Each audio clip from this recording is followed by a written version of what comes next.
35 লাখ বড়ো মানুহে বড়োলেণ্ড পালে আমি 1 কোটি 10 লাখ মানুহে কিয় মিয়ালেণ্ড নাপাম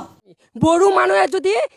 1932 পৰা বড়ো আন্দোলন কৰি 35 লাখ মানুহে বড়োলেণ্ড দাবী কৰিব পাৰে তেনেহলে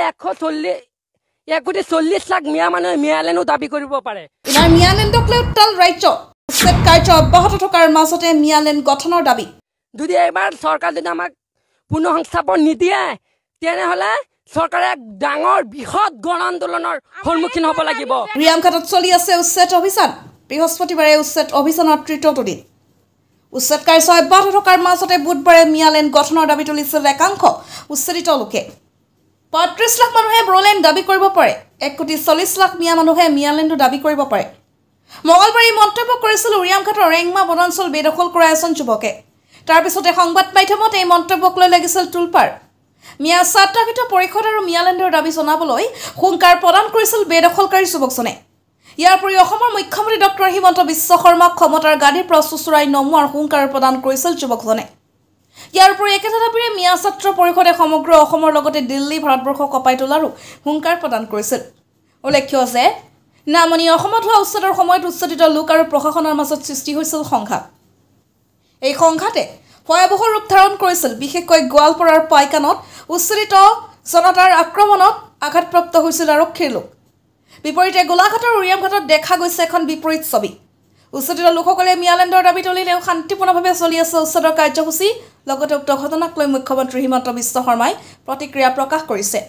চৰকাৰে আমাৰ দাবীটো মানি ল'ব লাগিব চৰকাৰে আমাক শান্তিপূৰ্ণভাৱে পুনৰ সংস্থাপন দিব নালাগিব নহলে আমি মিয়া সাহিত্য শাসনৰ দাবী উঠাম আৰু মিয়ালেণ্ড বুলিও দাবী কৰিম আমি বড়ো মানুহে যদি 1932 পৰা বড়ো আন্দোলন কৰি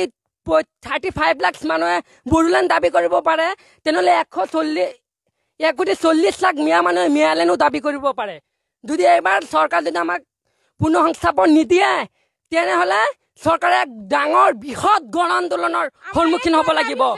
আমি মিয়া ছাত্ৰ পৰিষদে গোটেই অসমৰ লগত দিল্লী গোটেই ভাৰতবৰ্ষ কপাই তুলিম জমি ওলমাই হিনৰ লগত লৈ আমচু নেমচু যিমান সংগঠন আছে আমি সকলোৱে মিয়াই মিলি সকলো দিল্লী অসম সকলো কপাই তুলিম হিমন্ত বিশ্ব শৰ্মাক চিঠৰ পৰা চুচুৰিয়াই নমাম আমাৰ চৰকাৰ হৈছে ৰাইজৰ কল্যাণৰ কাৰণে চৰকাৰ বনাইছো বিদ্যাপুৰ টাউনখন এনে গঠন হোৱা নাইতো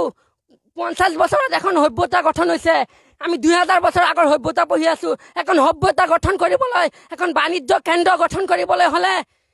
কিমান হাজাৰ বছৰ লাগে কিমান হেৰি লাগে আৰু এইফালে 10 কিলোমিটাৰৰ পৰা লৈ উৰিয়ামঘাট ডেংমা সীমান্তৰ দলঙৰ পৰা লৈ এইফালে 10 কিলোমিটাৰ সেই গোটেইখিনি বনাঞ্চল হয় সেই এইফালে আমাৰ পঞ্চায়তত 36 গাঁও আছে তাৰ ভিতৰত 2খন গাঁও বনাঞ্চল হয় বাকী গাঁও কি হ'ল বাকী গাঁও বনাঞ্চল নহয় নেকি তাত আদিবাসী বড়ো মানুহ থাকে নেকি তাই থাকে বুলি তাত হেৰি নহয় নেকি নাই কৰা সকলোকে উচ্ছেদ কৰিব লাগে সকলোকে পুনৰ সংস্থাপন দিব লাগে নিদিয়ে আমি তেতিয়াও মানি লৈছো আমাক সংস্থাপনো নিদিয়ে আমি নগাঁও ফালে